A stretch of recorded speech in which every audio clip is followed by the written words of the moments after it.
Fantastic. Hey, everybody. Welcome to No Bull Logistics. I'm Mike Vincent. He's Drew Herpich. He is, if you didn't know yourself, you're the Chief Commercial Officer at Nolan Transportation, or NTG, right?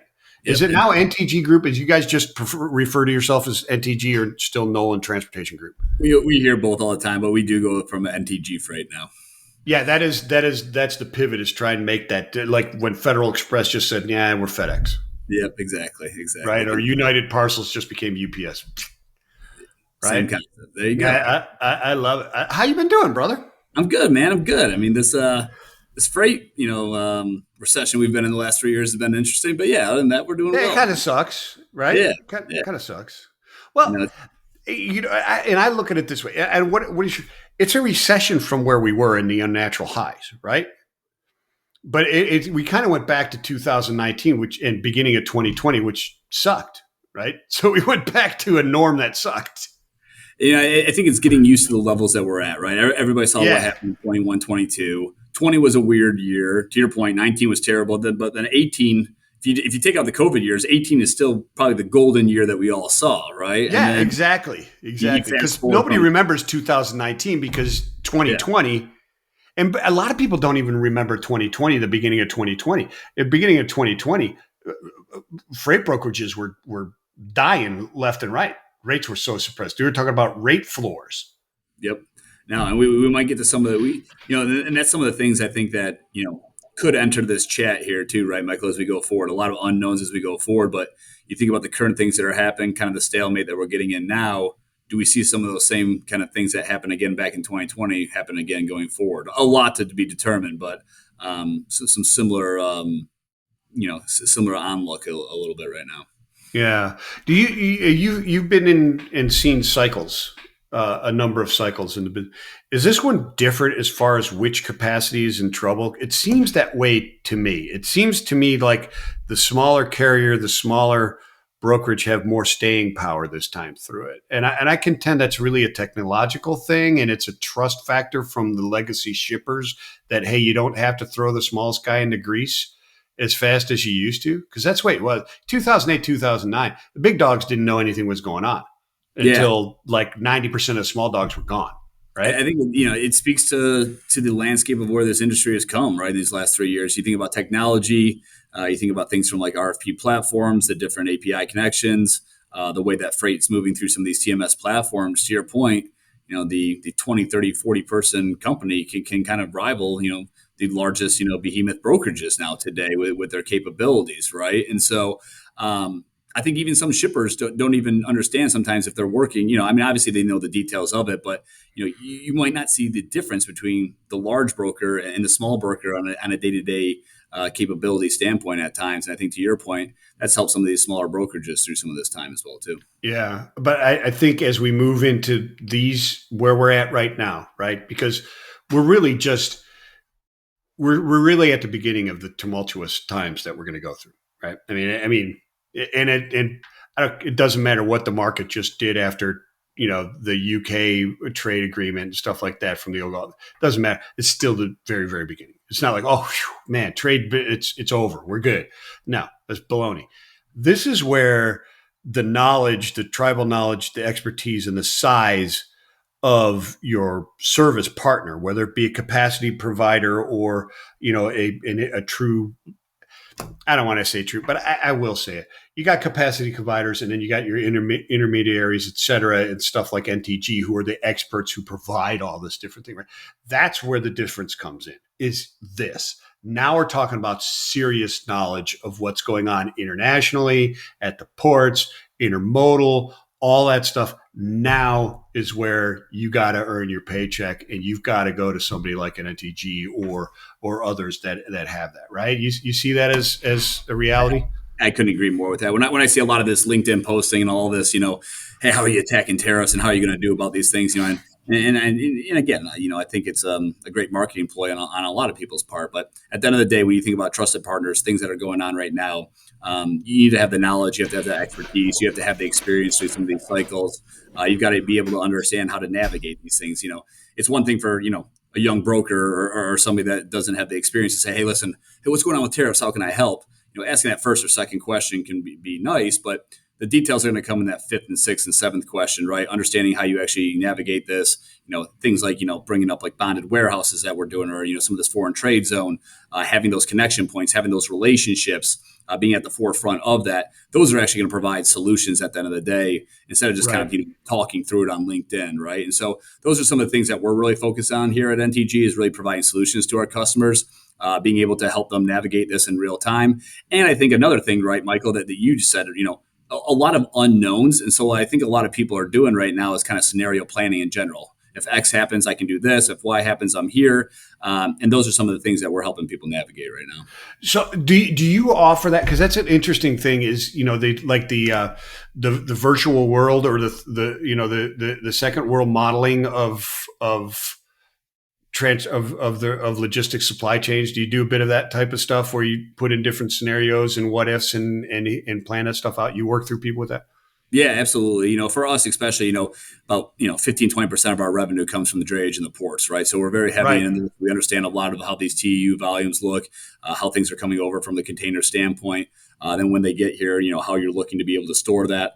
The one thing that we're seeing right now, and I think to your point is, a lot has come over, right? When you look back to November, December, huge pull forward before a lot of the ILA deals, right? And then obviously you had January and February with the Chinese New Year. And then obviously some impact of the tariffs, and people are pulling forward. So when you think about it, November to March, big pull forward on that. So still a lot of inventory here. Warehouses are filling up. Capacity is becoming limited, especially near the ports. But I think as we go forward, that's going to be the big question, because now these warehouses are starting to fill up.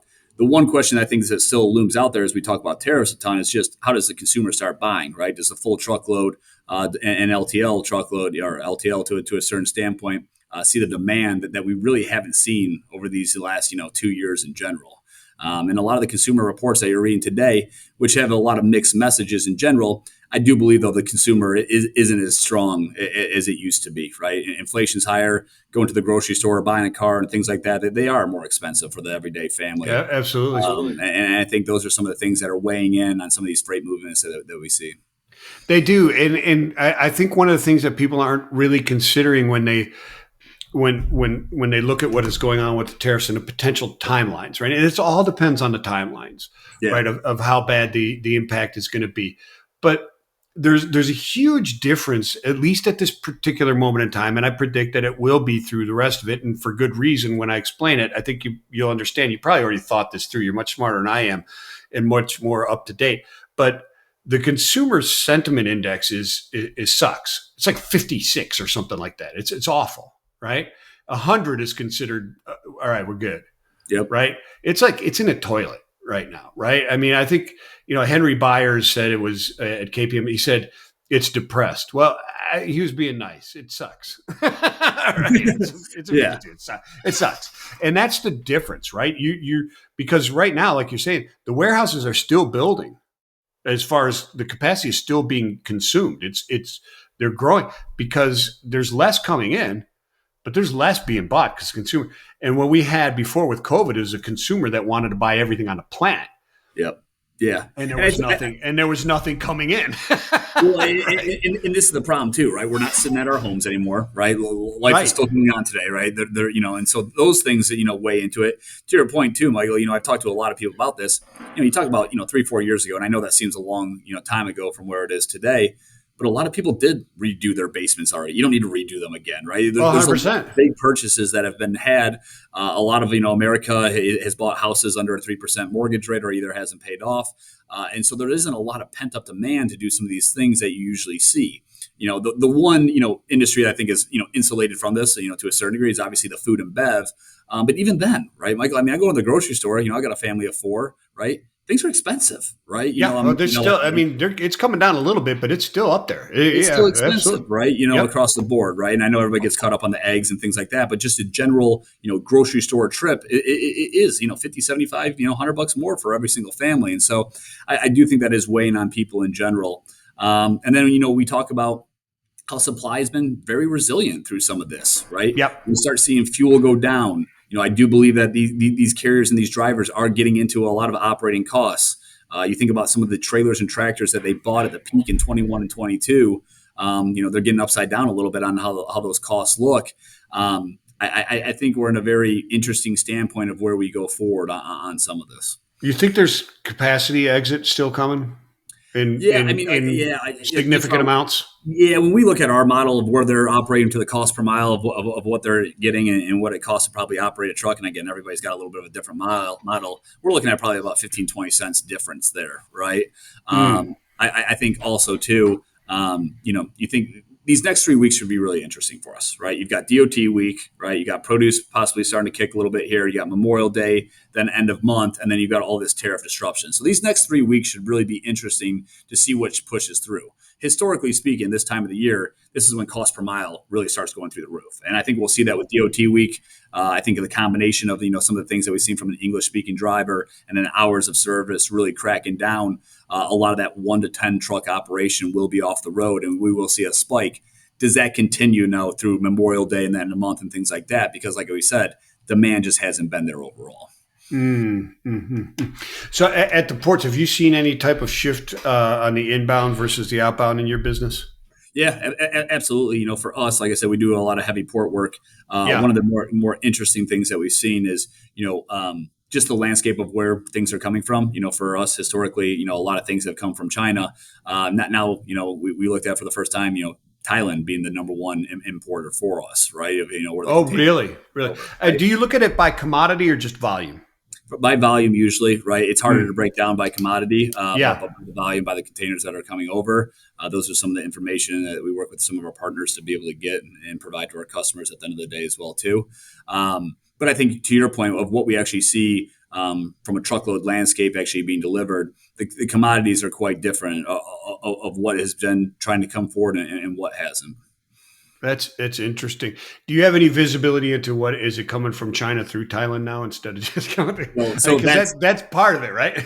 well, and that's what some of the things we've discussed, right? And people get Yeah. all hung up on this of like, oh, China's not shipping.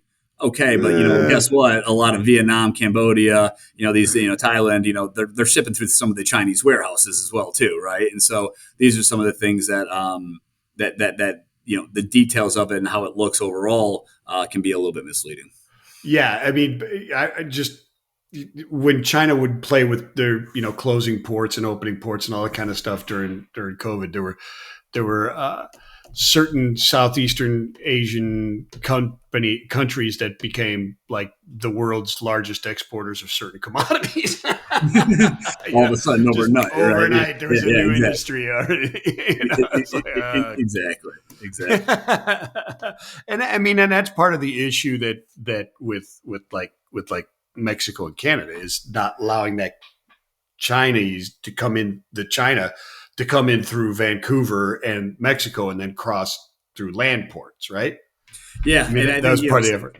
so some people are getting creative as well too of what they're keeping in these warehousing. I think what we're seeing from some level of customers is are they making a bet, right? Because some customers have obviously Yeah. tailed off, right? Some Michael have actually sped up a little bit to get things over here, and then obviously like we were talking about keeping in bonded warehouses or foreign trade zone warehouses to be able to be very quick and nimble when things do get released one way or the other. Those are some of the things I think is interesting of just how different customers in the same space are looking at it a different way. Yeah. Yeah. It's interesting. Have you seen much? I mean, is your business concentrated on one port more than another port or coast?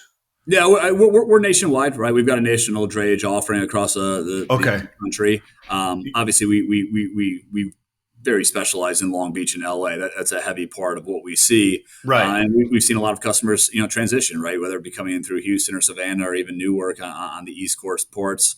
And I think we'll see, some of that as we go forward as well too. Yeah, I was just wondering if you'd seen a difference in reactions to what's going on recently from the two different sides and ports. It'll be interesting to see what happens with the deal with UK. I can't imagine that becomes a massive shift.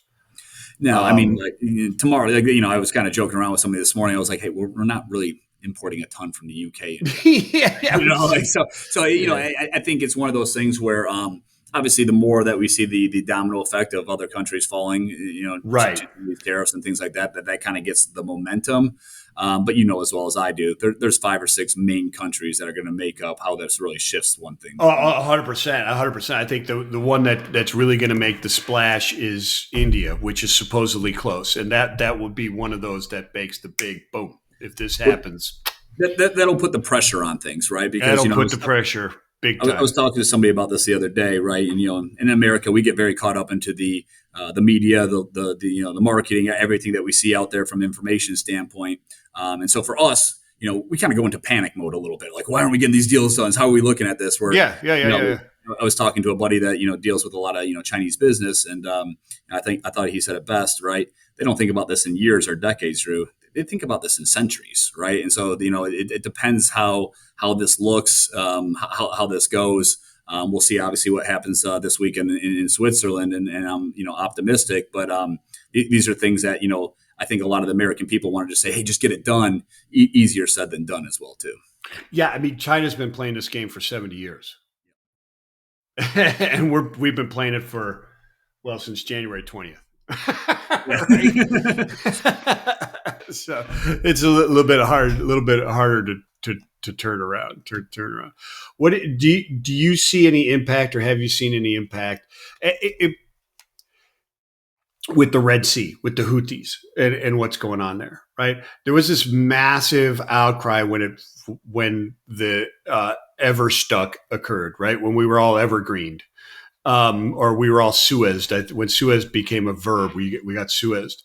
But we've been Suezed for a couple of years, few years now, with the Houthis, and nobody even talks about it, right? Have you seen an impact? Was there really any impact when the Everstuck happened, or was it just something interesting because COVID was there and we needed something to talk about? I think it depends where you're getting your supply from and things like that. Overall to our freight market and to the U.S. economy, right? That we're talking about one situation there, right? I think over the last couple of years, are the Houthis still out there, and are they, obviously making things a little bit difficult? Yes, I think most countries across the board.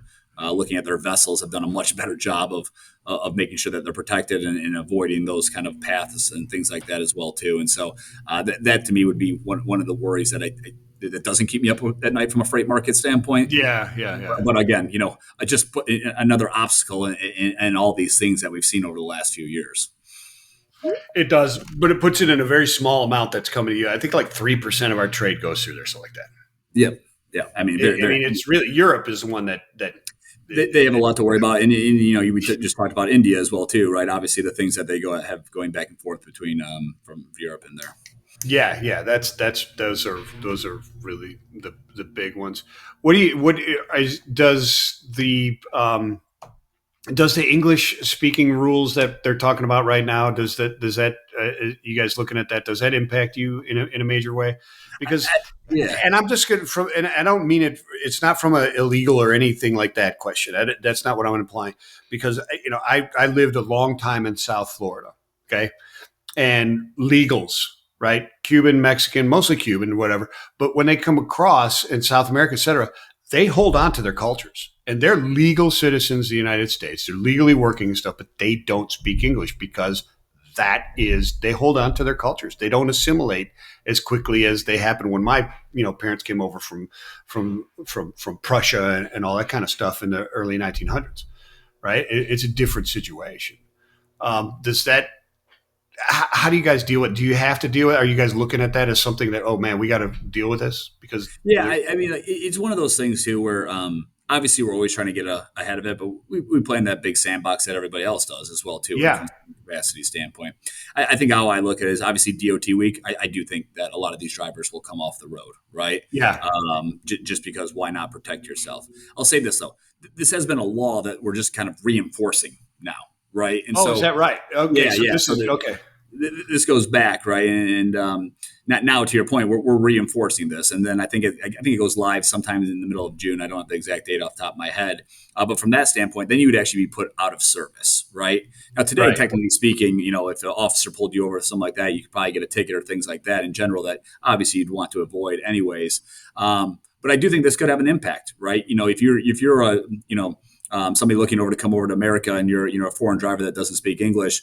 Do you make that move or not? That might make you think differently about that, right? One way or the other. And so I think from a capacity standpoint, um, you know, TBD on that, but I don't think it's going to have a huge shift on the market one way or the other. I got you. I got you. Because it's not, I mean, everybody immediately thinks of Hispanic speaking or Spanish speaking, but there's a lot of Eastern European drivers Yes. in the United States that don't speak fluent English very well.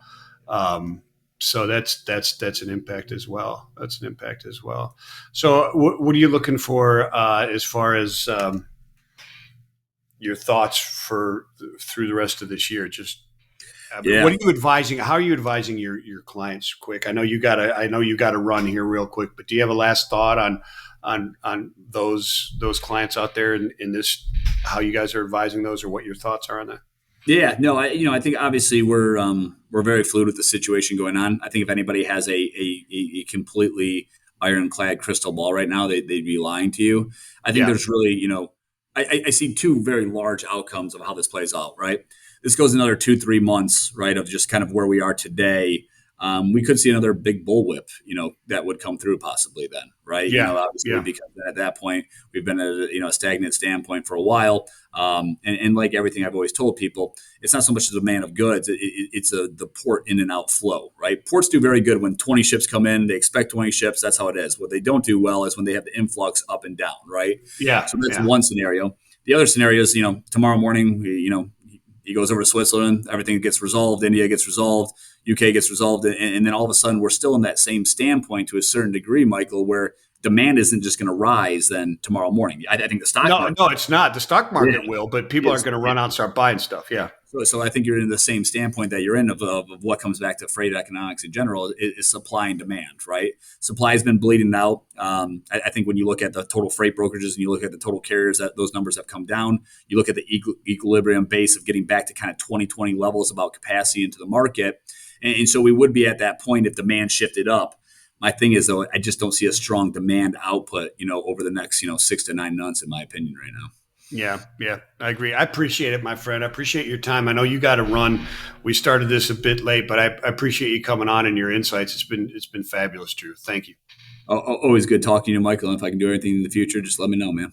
Amen. Hey, everybody. Thank you for downloading or watching Noble Logistics. I'm Mike Vincent. He's Drew Herpich and NTG, my friend. Way to go. Appreciate it. Thanks, guys. Peace. Later. Hey.